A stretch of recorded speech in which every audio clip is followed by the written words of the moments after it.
birthday, kids. What time is it?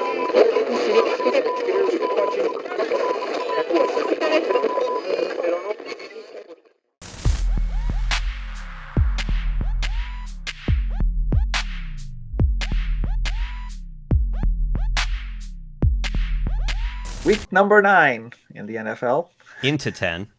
Into 10. And I like to officially dub week number 9 Upside Down Week.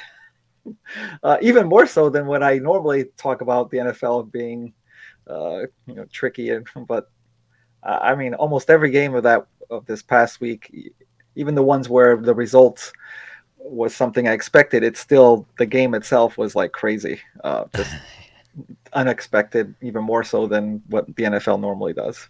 It was jaw-dropping, to say the least.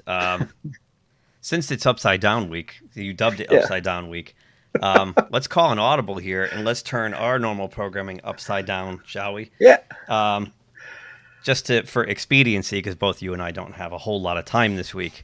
Right. Instead of doing a recap and then our picks, we're going to kind of merge them together and rifle through this thing as quickly as we can. The NFL likes to do that to us. We do that to them. We're going to do that to them. We're calling an audible. But before we do, I have a little announcement. The announcement is we are now on Rumble. Whoa! All right. We have 3 channels we're starting on Rumble. Our GeekTime TV, GeekTime TV Sports, and GeekTime TV Politics and News.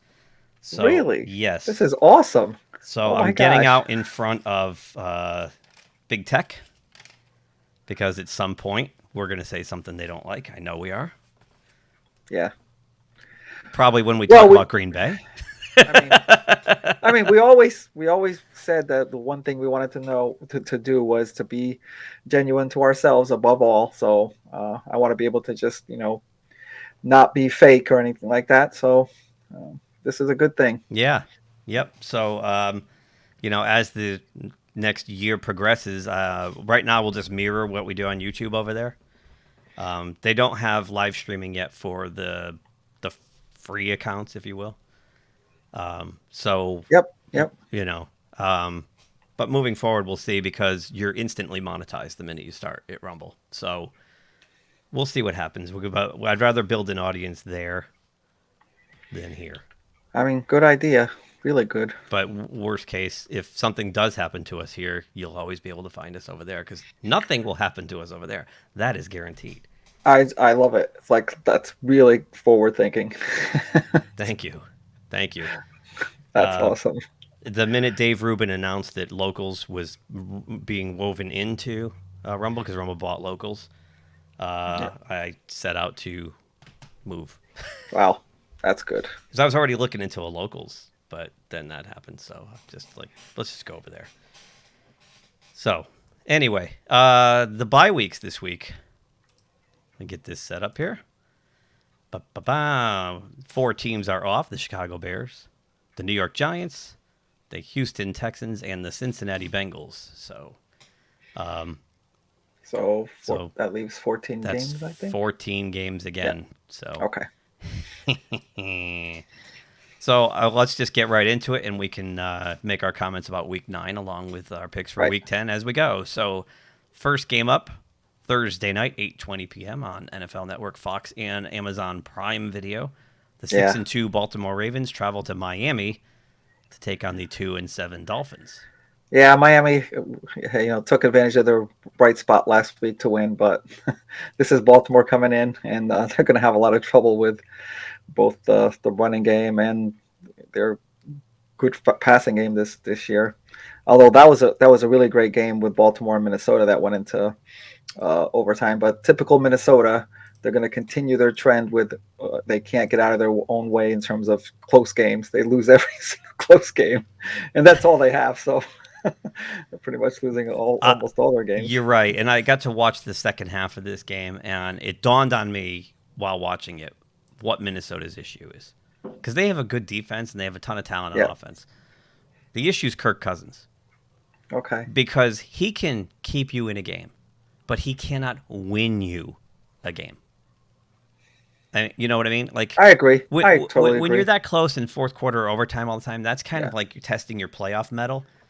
And Right. the dude comes up short every single time. Yep. And that just tells me that if they got a franchise quarterback rather than a glorified backup like Kirk Cousins, who's just, he's good, but he's not great. If they had a great quarterback, they would not be foundering like they are. They'd be much, much better. They're a solid team all around. It's just, I think you're right. But, getting back to that game, I think the Dolphins are going to be overwhelmed. I have seen some positive things from them, especially offense recently, but they're not going to beat Baltimore, so I'll go with Baltimore there. Yeah, you know what? The Ravens last week coming back again, and now they're playing. There it is right there. It was in one game. It's the same both thing. purple teams, right? It showed the difference. Because Baltimore's played a few games like that too, where they're way down in the fourth quarter. Like there was earlier in the year, Lamar Jackson brought them back. Who was that against? The Raiders? Yes, it was right. I think that was the first game of the year. Well, yeah, it was early in the season. Or But week the same one. thing okay. kind of happened. They scored like 4 touchdowns in the fourth quarter, went into overtime and won the game. Lamar Jackson can win you those kind of games, and that's the difference right there. It was right in one game. It showed you exactly how important franchise quarterback is. And against Indianapolis, he did it too. Also, right. Oh, that was the one I might have been thinking about. So, but and that shows you they're obviously they're ready for a playoff type atmosphere. Yeah. So you're right. I got the Ravens as well on the road in Miami. Miami's got a lot of work to do. I mean, they only have Gesicki. He's like the only good receiver they have. Maybe they should go get OBJ. Yeah. He could party it up down there in South Beach. He'd love that. What could possibly go wrong? Yeah, what could possibly go wrong? So next up on Sunday, we have the...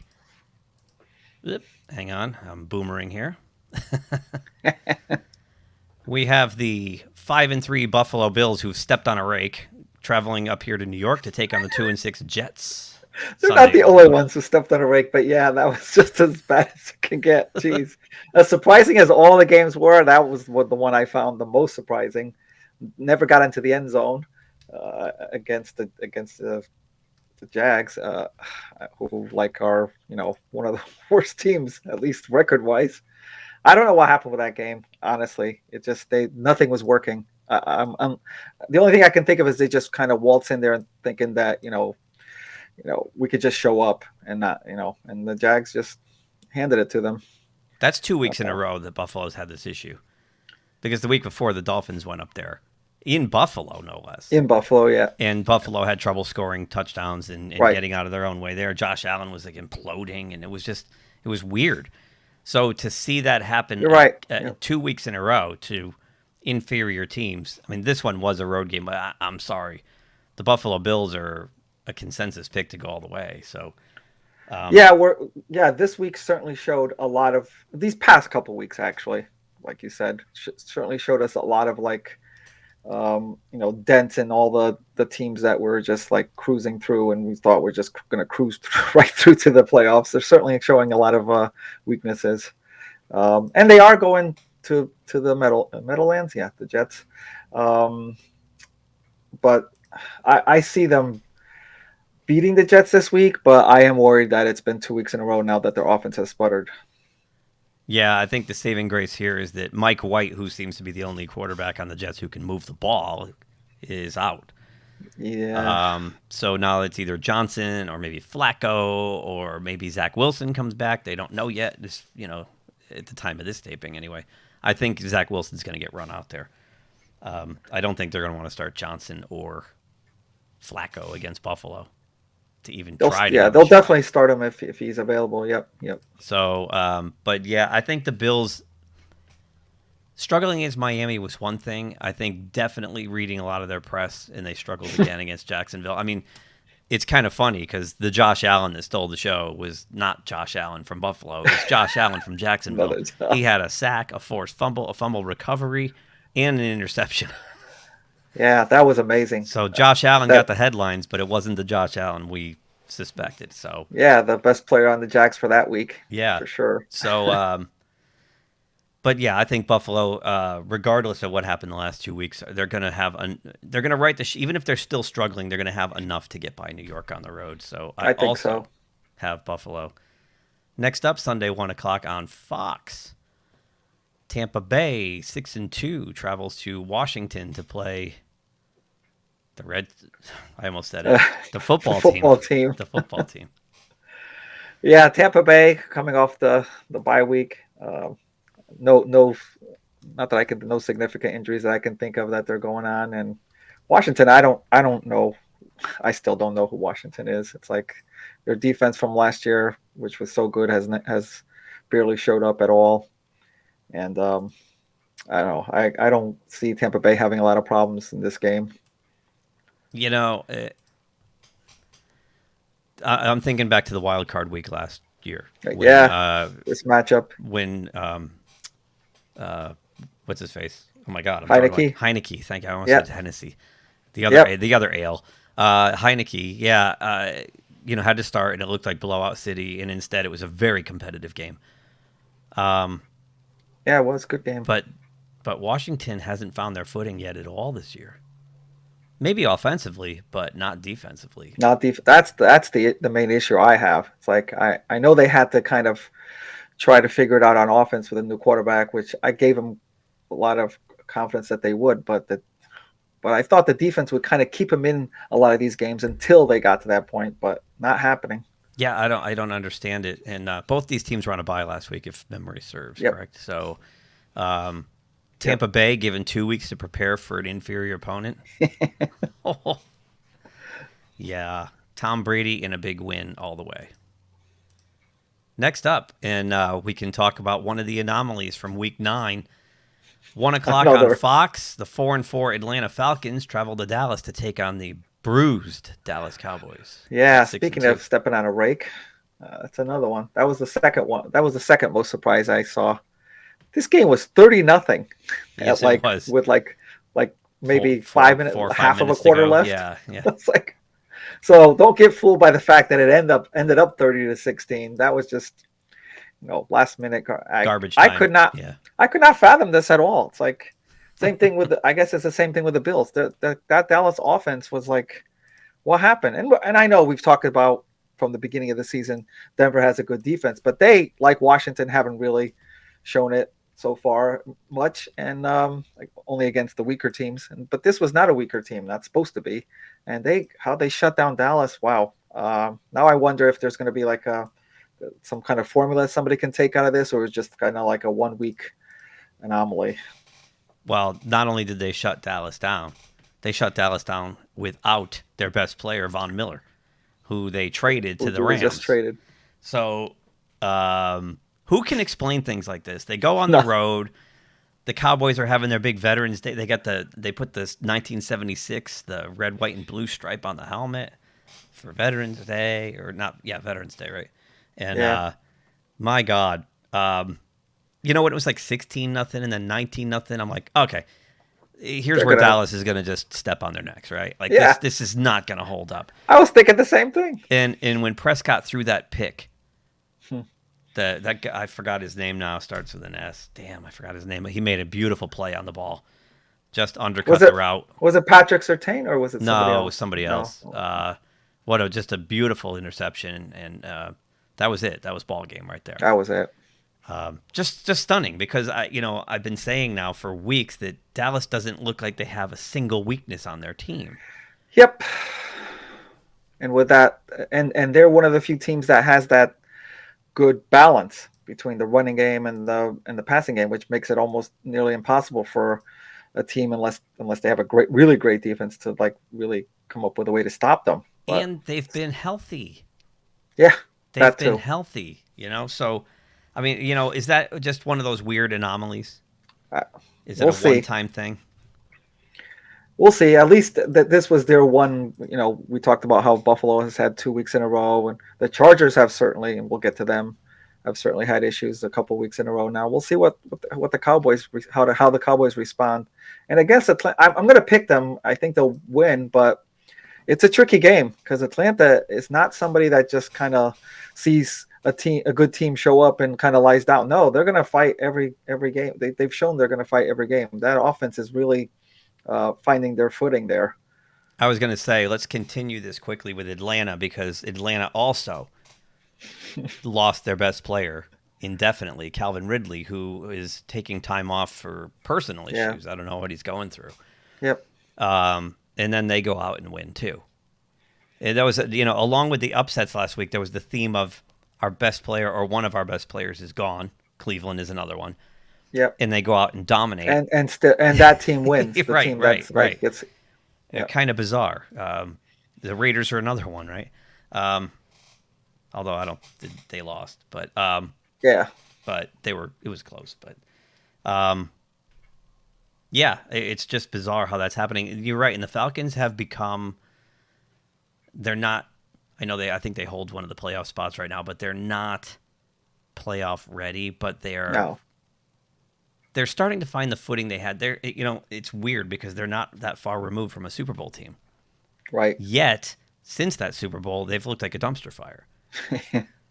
But last week they won with Cordarrelle Patterson, and that guy, I can't believe the Bears let him walk. He is a really, he's a Swiss Army knife, and he's built like a truck. You can put him anywhere. The Bears couldn't figure out what to do with him other than special teams, but somehow, Atlanta somehow figured out how to really get use his talents to the max. They line him up at halfback. They put him in the slot. They break him out wide. He's multi-purpose, and he's super talented, and I can't believe the Bears just let him go. Yeah. So, and he's a big reason why the Falcons are back. So, I'm going to go with Dallas at home. I'm going to chalk last week up to just one of those things. Yep. Just one of those things. If they struggle this week, then we're going to have a lot to talk about, aren't we? Yeah. Yep. Next up, 1:00 on CBS. The New Orleans Saints at 5-3 travel to Tennessee to take on the 7-2 Titans. Another one who won without their best player. Yeah, what the Titans have done the last 3 or 4 weeks. Against what was considered the top of the league, beating those, and then this week after losing, Travis Henry. It's inexplicable what they did to the Rams. What surprises me the most is, I think their offense did struggle for quite a bit, but it's what their defense has done. And we've always, at least I have, been criticizing their defense the last couple of years, at least almost all of last year and early this year. And man, what that coaching staff has done to get this defense, it's an incredible job by that coaching staff. Yeah. I think it's kind of almost the same. They didn't make any major moves on defense, did they? Bud Dupree, who actually he threw a shutout last week. That dominating defense, he had 0 tackles. Threw a shutout. So it had to be other people that were already there. So that guy, what's his name? Justin Simmons? Yeah. Oh my God. That one play where he bulldozed the guard right back into Stafford was amazing. Unbelievable. Just steamrolled the guy right backward into him. And quick, like within 3 seconds too. Like Stafford didn't have time to react. Yep. And Stafford looked like my buddy Carson Wentz on that one play where he's getting pulled down in the end zone and just chucked it out. Just threw it. Just awful. The one thing I will say, Tennessee definitely well coached. But the one thing I will say is that they scored a lot of their points off of defensive opportunities early in the game and sat on it. Yep. And sat on it. I think they scored once after that flurry in the first quarter. So I still think they're going to struggle the rest of the way until they can get Derrick Henry back. If they can get Derrick Henry back, it's a nice story to see Adrian Peterson at age 36 scoring a touchdown. But Adrian Peterson's 36. He's not going to carry that team. How long is he going to last? The punishment in this league week after week, and he's got, 9 games left? No, they played 9. He has 8 games left. Half a season almost. Yep. It's going to be interesting to watch. I don't think they're going to. Right now they're the number 1 seed. That's not going to last. So. And that point you just made about, I watched that game too. That the Titans scored a lot of their points on these defensive plays. That's one of the reasons why I'm actually picking New Orleans. Okay. In wow. This game. Wow. which is a team like even worse than Washington is a team I don't think I'll ever figure out this year. Well, they they win the games that there's no logic to it, but this is what I've seen from New Orleans. They win the games they're not supposed to win, and they lose the games they're supposed to win. So forget it. Beating Tampa Bay. Yeah. So that's the only reason why I'm doing that. My apprehension with the Saints, and I say this every time I talk about the Saints going on the road, is the Saints outdoors on grass are not the same as the Saints indoors on the track. That's true. They're going outdoors to Tennessee. They're on the road, and they're with Trevor Siemian. Yeah, at quarterback. So I'm gonna stick with the Titans only because they're home. But this could be really kind of ugly game. It could be. Because the Saints, when they go outside, don't have the same dynamic. They don't score a lot. And the Titans, we'll see. We'll see if their defense can do that again. Because the New Orleans does have a good defense. So this could be one of this could be I want to see New Orleans defense against the Tennessee offense. Yep. This could be 17-13. So I'm going to stick with Tennessee at home, but we'll see. Next up, Jacksonville. Yeah. At 2-6, travel to the Colts at 4-5, 1:00 CBS. Yeah, Jacksonville probably had their Super Bowl this past week. Oh yeah, but they were supposed to have that the week before when I picked them on the road in Seattle, and they laid a giant egg, and then they go and beat one of the best teams in the league. Again, how do you figure that? It's like they don't show up against Seattle, which has got Geno Smith at quarterback, and then they go in and hand it to the Bills. I can't understand this. They finishing off this big emotional win. Now you're going up against the Colts, who have, if they can continue to figure out how to keep Wentz out of the way, like from shooting themselves. They're a great team, like we thought they would be. That running game. It's not just Taylor anymore. I forget his name, but they had another great running back that ran all over the Jets. Oh yeah, they have week. Naheem Hines ran all over them. Well, they had 300 yards rushing last week against the Jets. Yeah. Wow. That's the way they were. Good defense and great running game. That's the way they win, and I think this won't be that hard for them to beat the Jags this week. Yeah, the Colts have figured out their problems. They've stabilized everything. I'm still not big on their quarterback, as you know. Yeah, I know. For years, I've been calling that dude a chucker. But that said, they've got Tennessee in their sights, and I know Tennessee's 7-2. But without Derrick Henry, what is Tennessee? And I think they're catchable at this point. So the Colts get a chance to finally get to 500 for all their struggles, and they'll have 7 games remaining after that. 7 games to maybe close a 2-game stretch if Tennessee loses. Who knows, right? Right. But we'll see. But I don't give the Jags much of a chance. I can't believe the Jags have 2 wins. Yeah. I mean, I figured 2 by the end of the year, but 2 halfway through. 2 halfway through. Yeah. That's kind of stunning. So yeah, I'm taking Colts at home as well. They've got everything working except the quarterback. Next up, all right, Digital Ambien. If you're watching this one, 1:00. Fox. The Detroit Lions at 0-8 travel to Pittsburgh to the fraudulent 5-3 Steelers. I don't know. They're frauds. They're frauds, man. Trust me. Well, okay. I mean, it's Detroit. They figured out so many ways to lose once again this year, and they're going to Pittsburgh. So I can't pick them against Pittsburgh at home, despite what you're saying about Pittsburgh. But even if Pittsburgh is struggling, I mean, they have enough to beat Detroit at home, I think. I agree. Here's why I call the Steelers fraudulent, and it's not their defense. It's their offense. Their offense is awful. And they should have lost Monday night. The Bears got jobbed. The Bears got completely jobbed. I mean, the penalties that were being called on them. They took a touchdown off the board for a low block where the guy didn't even hit anybody, and he was still inside the tight end box. I kept seeing that over, and I kept watching that replay over and over again. It's like, whoa. Since when do you get flagged for an attempt at a low block? Like, you know what I mean? That was weird. That was awful. Then they missed roughing the passer on on Justin Fields that would have set them up like first and goal, but they didn't throw a flag when he got obliterated. I mean, what's his face? Drawing a blank now. 56. Highsmith took like 3 steps after he threw the ball and clocked him from behind. Jeez. You know, they got penalized for a taunting. First of all, let me just say this about the taunting.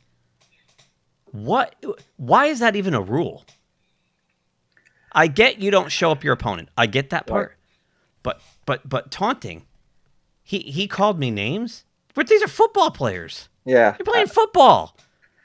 What would I don't Jack know how Lambert would be suspended by now for taunting. Jack Lambert talks shit all the time. Dick Butkus, Mike Singletary. You think those guys, they'd be flagged for taunting every 5 minutes? Are you kidding me with the taunting? How the rule is written out or anything, but the giveaway here was that afterwards the official was, I don't know, should be suspended.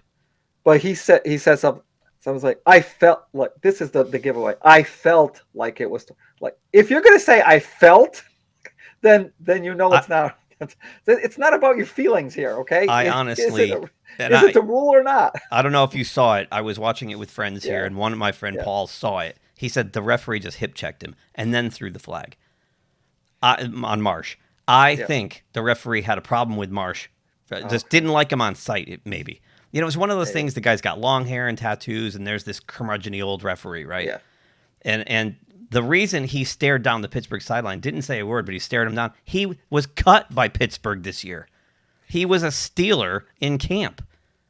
So he made a potential game-changing play and stared down his old team like, that's what you get for cutting me. And gets flagged for it, which gives Pittsburgh, they got 3 points off that. The whole complexion of the game changed.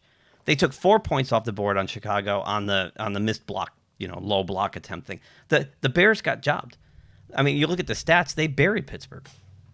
Buried them. So, the Steelers aren't good. And they shouldn't be 5-3. They're 5-3 by accident. The week before, they got their kicker killed and had to play half a game without a kicker. Yep. And if it wasn't for OBJ deciding that he quit on the Browns, they probably win that game because he just didn't even try to make a catch in the end zone. Yeah, that was not good. So the Steelers are a fraud, man. And this is the last game it might win because they have 8 games against playoff teams after this. Yeah, I guess we're going to see. Yeah. So this could also be a trap game for the Steelers because Detroit's feisty. They're coming off a bye. They're going on the road. They've got nothing to lose. The Steelers are looking past them. They got Browns, Ravens, Chargers. They got all these teams after that. Yep. So you're right. It could definitely be a trap There's game, always a Tomlin special. He always lays an egg in a game they should win. Once a year that happens.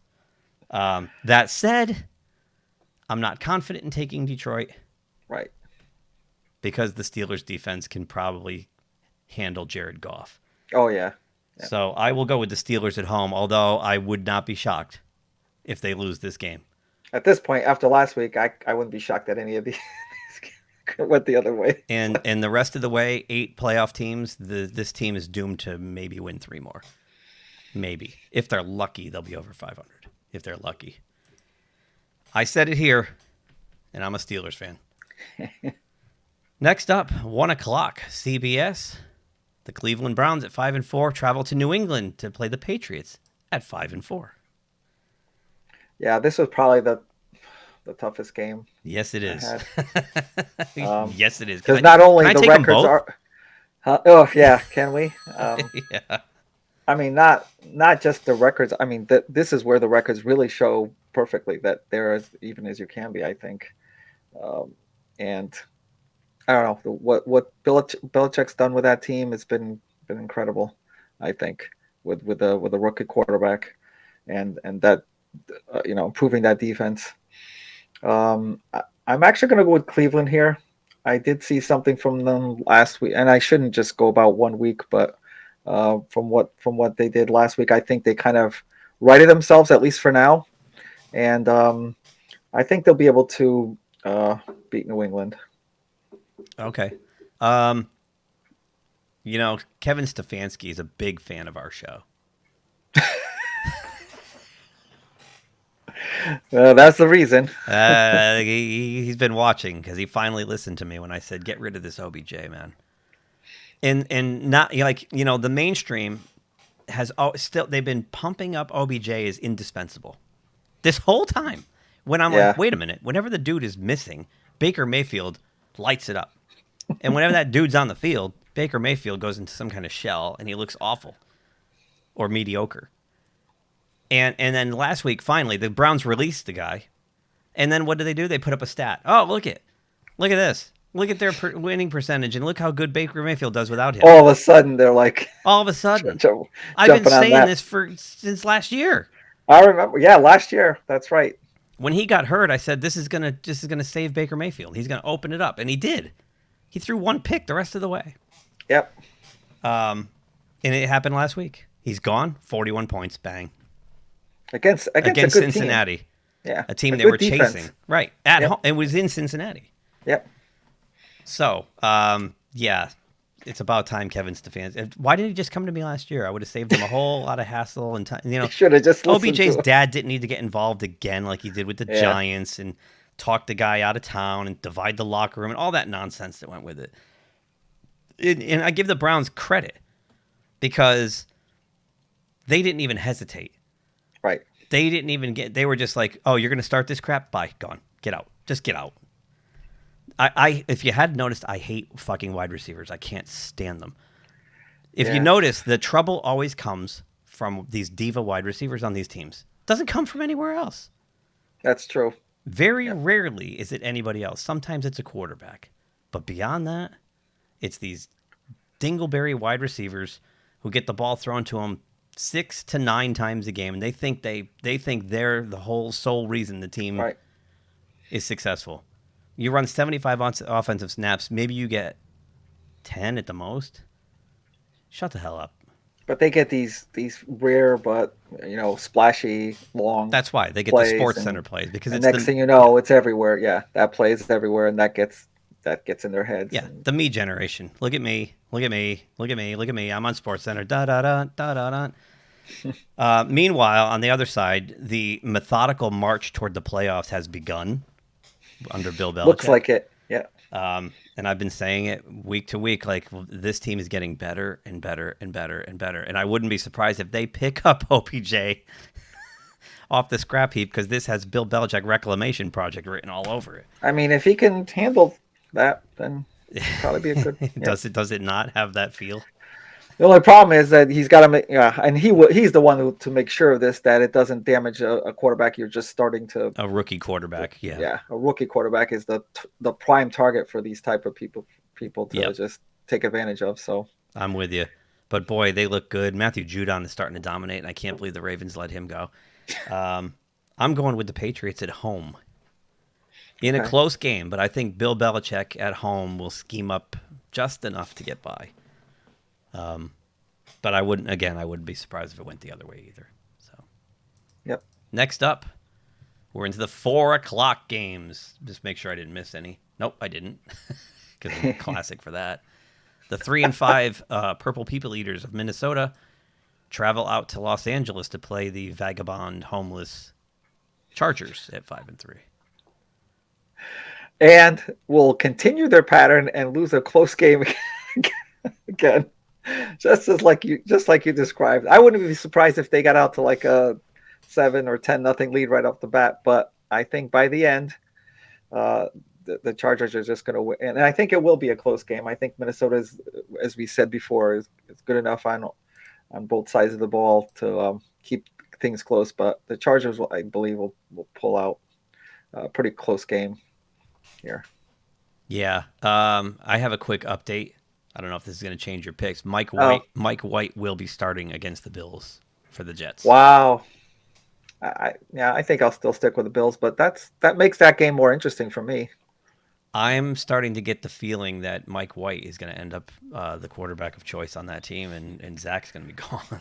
Well, it's a performance on the field, so yeah, you got to make the choices to better for your team, not just for one person. So right. Yeah, I'm with you. It's going to be a close game. The poor Chargers just don't have a home field advantage at all. Yeah, so that's true too.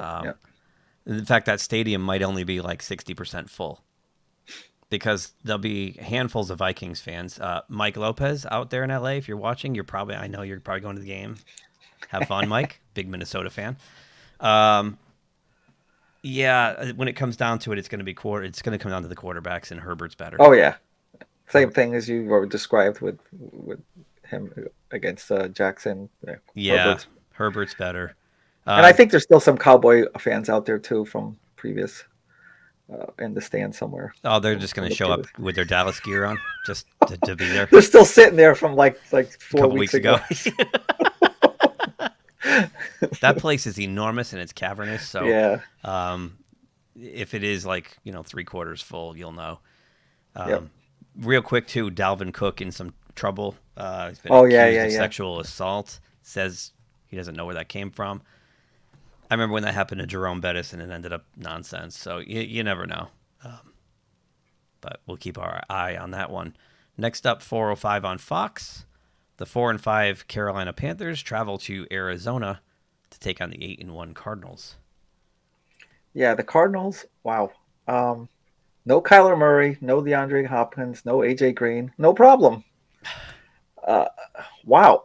Again, and I picked Arizona to win that game, but still, the way it unfolded, I didn't even realize all these people were out, and it continues this theme where you're losing your best player and multiple players, and you still they didn't even have any issue.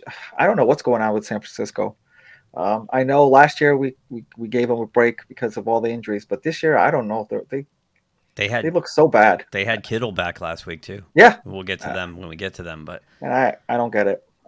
But the Cardinals, I think, keep showing me that they're kind of like above all the whole league. At this point, after their loss a couple weeks ago, they're just going right back to not missing a beat.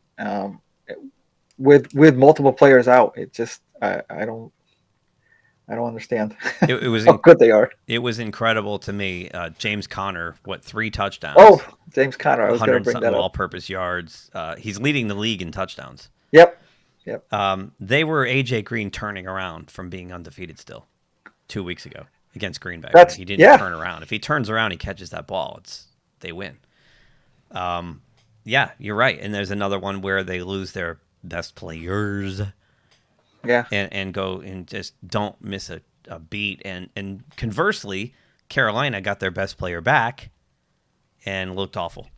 Awful. They got McCaffrey back. That was announced after we did our show last week that they got back. Yeah. I saw that. And it didn't help. They're a team.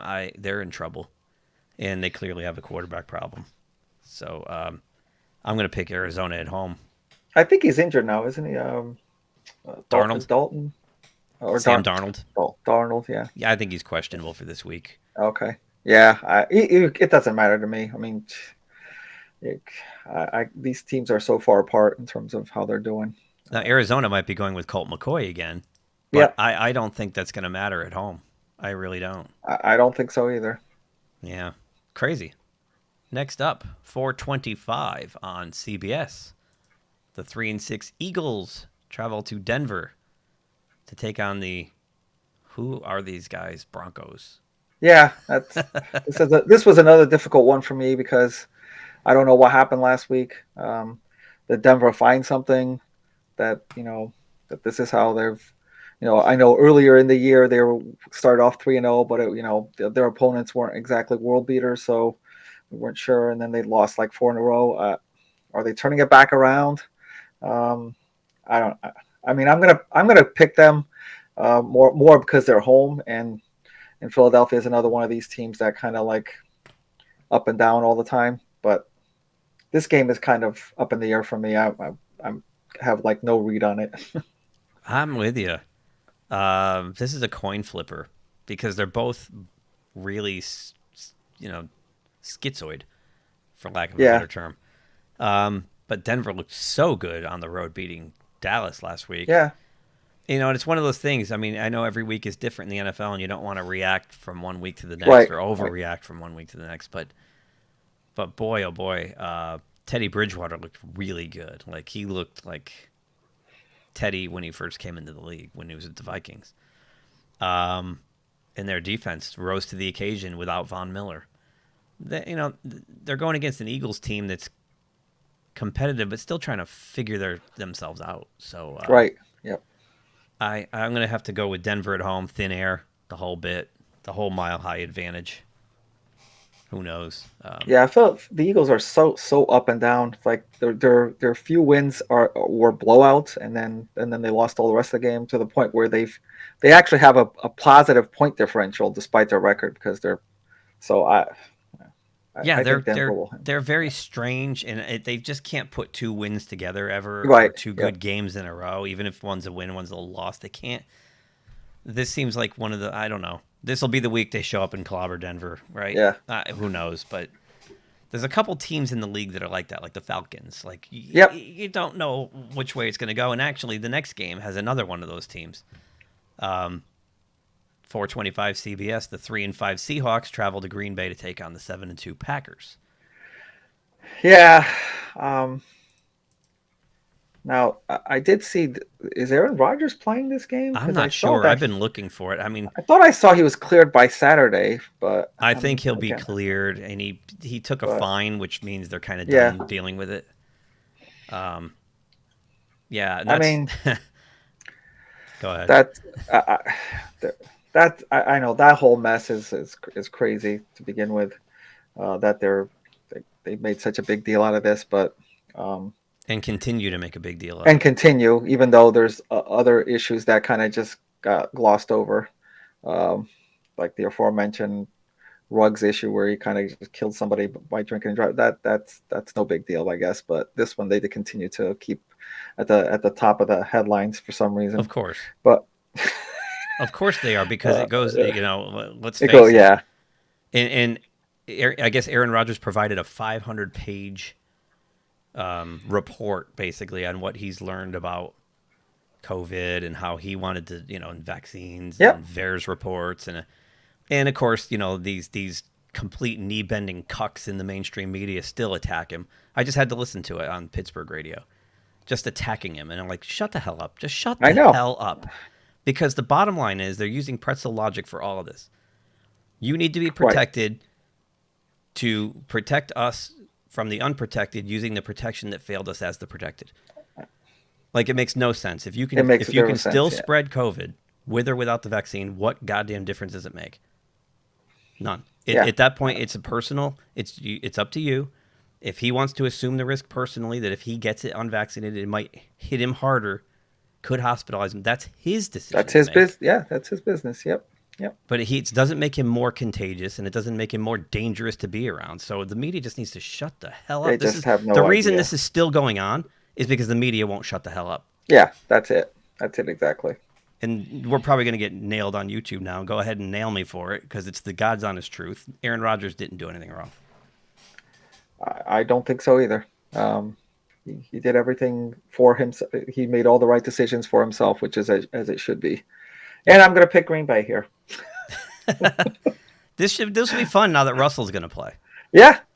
And I do realize he's playing, but I'm still going to go with Green Bay. And can we just say, because to be fair, Geno Smith, congratulations, sir. I know you only won one of the 3 games you played, but he looked good. He didn't look like old Geno. He wasn't fumbling. He fumbled against Pittsburgh. He threw a pick the week before. I forgot where they were playing. They were coming back at the end.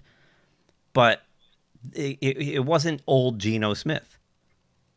It wasn't old Geno Smith. He looked true. Good, and I was happy for him. He was competitive. Yep. He was very competitive. He held them in every game. They were right there, even the ones they lost. Hats off, Geno Smith. I'm happy that whatever happens going forward, at least he knows now that he played well in this league, right? And that's Seattle's coaching staff, clearly. So, bravo, Geno Smith. Russell Wilson not going to do it up in Green Bay, especially if Aaron Rodgers is playing. You know how mad he is now? Yeah, he's going to show them. Yep. The reigning MVP is going to show them why he's the reigning MVP. Next up, NBC 8:20 Sunday Night Football. The Kansas City Chiefs at the Las Vegas Raiders, who had to dump another number 1 pick this week. The Raiders they're a sideshow like they used to be. How much could they take? And I know they lost this past week against the Giants. I don't know. that's another just inexplicable game to me. Although we've been saying that the Giants have been kind of slowly improving. They've been hit hard with injuries, but they still seem to enduring that, and they've been so it wasn't that much of a shock, but um, in this game was seemed to be always one that I would look forward to watching, but I can't even like the way the Chiefs are, just kind of like so their offense is so bad. It's Yeah. like it's not even like the early fumbles anymore. Like I used to say, like the early turnovers. It's like there's just a slot. It's like going out, walking through mud with them. Just like how they almost have no plays over like 10 yards or so. A lot of Mahomes passes are like behind the line of scrimmage. I don't know how they're just I don't know. They're just not. They're kind of like the total opposite of what their offense was. Um, and I know, like you said, the Raiders have been taking a lot, but I'm gonna pick them here at home. The Chiefs are broken. And Officially, yeah. I think it might come out at the end of the year, but it's starting to look to me like they're hiding something wrong with Mahomes, like physically wrong with Really? him. Okay. And they don't want to say it because then it's feeding frenzy for the defenses, right? Hmm. Because like you said, they're not pushing the ball downfield anymore. That guy's got Yeah. he's got a catapult for an arm. So I'm thinking it's a shoulder or an elbow or something, and they're just keeping it quiet, trying to get him through the year. Because they look like the Steelers now. 2 yards here, 3 yards there, 4 yards Wow. there. You know what I mean? Looks They're so just bad. nibbling. And without Clyde Edwards-Helaire in any kind of running game, they can't play action. They can't run RPOs. Like, nobody's falling for this crap anymore. And no one's intimidated by them anymore, quite frankly. No. Yeah. Yeah. That said, they're going into Vegas to play the Raiders, who last year dismantled them and almost beat them a second time. And almost beat him a second time. Yeah. Now, I know the coaching, Chucky's not there. But the bulk of his staff is still there, and the players who are there know how to play the Chiefs. Yeah, I think the Raiders win this game. They end up 5-4. The Chiefs are back to 500 with 7 games left to try to figure something out. Yeah. It's unbelievable. Who would have thought that? Not me. I mean, I could have thought that they could come back down to the pack first for a lot of different reasons, but not this. Not where the offense looking so bad. No. Yeah. And last but not least, Monday Night Football, who had a doozy this past week. No, I mean for people not invested, it was a good game to watch, right? It It's was exciting. a really good It comes game. down to the Yeah. end, and they might have another one this week. 8:15 Monday night ESPN. The 7-2 Rams go to the 3-5 49ers. Both of these teams kind of like looked bad this week.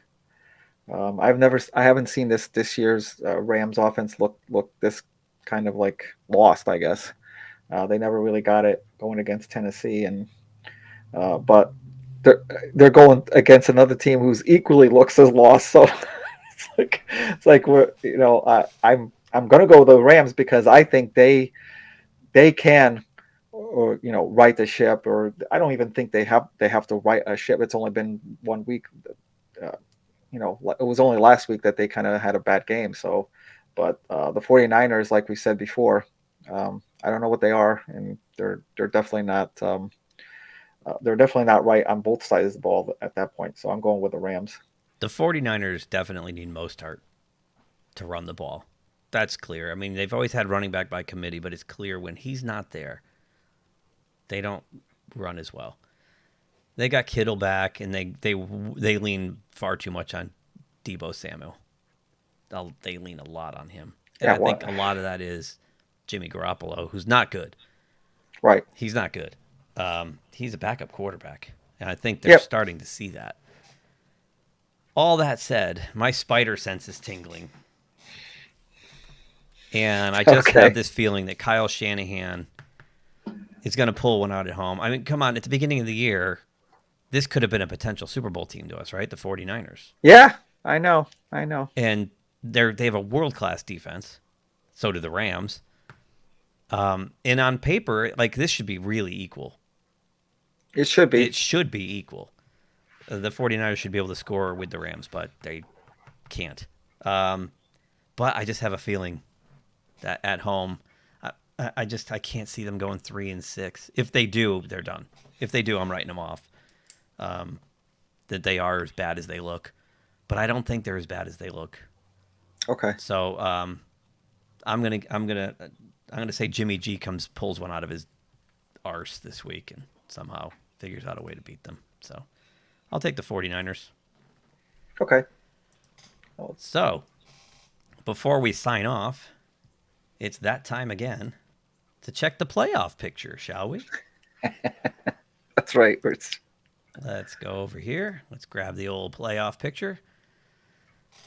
So right now we've got the Titans and the Cardinals as the 2 top seeds. Baltimore and the Packers. Chargers, Bucks. Bills, Cowboys. Raiders, Rams. The Steelers.